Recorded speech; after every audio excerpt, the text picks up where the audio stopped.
Gate open చేసినప్పుడు ఈ stampede అనేది చోటు చేసుకుంది. ఒకేసారి సుమారుగా ఒక 2000-2500 క్రౌడ్ గేట్ మీదకి రావడంతో ఒకరి మీద ఒకరు టాపుల్ అయిపోయి పడిపోయిన సందర్భంలో కింద ఎవరైతే ఉన్నారో వాళ్ళు చెస్ట్ కంప్రెషన్ గురయ్యి అంటే అన్కాన్షియస్ అక్కడికి వెళ్ళారు. And as soon as ambulance వచ్చి రుయాకి స్విమ్స్కి షిఫ్ట్ చేసినప్పుడు they were declared as broad dead. బైరాగి పట్టడ ఆ ఇన్సిడెంట్లో 5 పీపుల్ చనిపోయారు. ఒక 4 ఉమెన్ అండ్ 1 మేల్. వీళ్ళందరూ కూడా 35 ఇయర్స్ అబవ్ ఉన్నారు.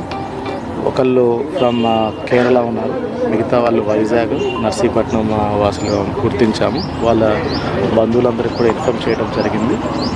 పోస్ట్ మార్టం కూడా వెంటనే నిర్వహించి ఇంకో 1 అవర్లో వాళ్ళ బంధువులకు కూడా డిసీజ్డ్ పర్సన్స్ని హ్యాండ్ ఓవర్ చేయడం జరుగుతుంది. ఇంజరీస్ కూడా అరౌండ్ 35 పీపుల్కి మైనర్ ఇంజరీస్ అయ్యాయి. సో వీళ్ళని నిన్న నైట్ స్విమ్స్ రుయాలో అడ్మిట్ చేసుకోవడం జరిగింది. అందరూ కూడా స్టేబుల్గా ఉన్నారు. చాలామంది కూడా డిశ్చార్జ్ అయిపోయారు.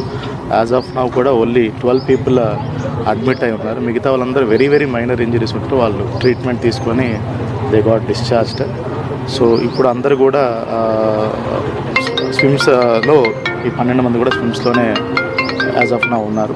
సో వాళ్ళందరూ కూడా స్టేబుల్గా ఉన్నారు. Within 2 days few people will be discharge. కొంతమందికి ఫ్రాక్చర్స్ ఉన్నాయి. కట్లు కట్టి వాళ్ళకి ట్రీట్మెంట్ ఇచ్చిన తర్వాత వాళ్ళు లక్షల మంది వస్తున్నారు. ముందుగానే తెలిసి భక్తులు ఎక్కువగా వస్తారనేసి అక్కడ తోపులాట్లు జరగడానికి పోలీసుల వైఫల్యం కనిపిస్తుంది. మరి ఎట్లా ముందుగా గెస్ట్ చేయలేకపోతే ఏమనుకుంటుంది? అన్ని ఏర్పాట్లు టీటీడీ నుంచి జిల్లా యంత్రాంగం నుంచి చేసుకోవడం జరిగింది. Sufficient police force everything deploy చేశాము. వచ్చినప్పుడు కూడా ఇలాంటి సంఘటనలు లేవు. 2005 అన్ని ఏర్పాట్లు జరిగింది. ఒక దురదృష్ట సంఘటన వల్ల అది గేట్ తీసేటప్పుడు కొంచెం మిస్కమ్యూనికేషన్ వల్ల ఇది జరిగింది. ఏదైతే ఏమి we are analysing reasons for incident. అది త్వరలోనే మీకు గ్రౌండ్లో మొత్తం ఎంతమంది ఉన్నారు?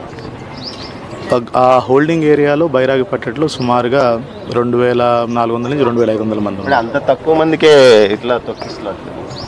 అదే అండి, వీఆర్ అనలైజింగ్ ద రీజన్స్. త్వరలోనే మీకు చెప్పండి. అక్కడ సిబ్బంది నిర్లక్ష్యం కనపడుతుందని అంటున్నారు. టీటీడీ చైర్మన్ ఇప్పటికీ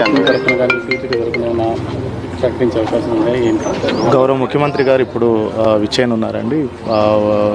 పేషెంట్స్ అందరూ కూడా పరామర్శించడానికి గౌరవ ముఖ్యమంత్రి గారు వచ్చిన తర్వాత దాని మీద డెసిషన్ తీసుకుంటారు.